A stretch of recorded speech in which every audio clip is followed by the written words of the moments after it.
In order to enable your password vault, we need to add the GateKeeper password extension to your browser and pin it to your taskbar. If you're using Mozilla Firefox, open up your Firefox browser. Go to your search engine and search for Firefox extensions and click the top link.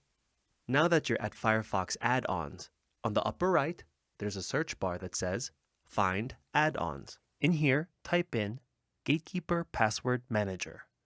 There it is. Go ahead and click it. Now on the right, there's a blue button. Click Add to Firefox. And from the pop-up prompt, click Add. And ta-da! You've done it. Now on the upper right, you'll get a confirmation. Go ahead and press OK. Now the GateKeeper menu will remain here in the upper right corner for easy access. Your browser is now GateKeeper enabled and your password vault is ready for action.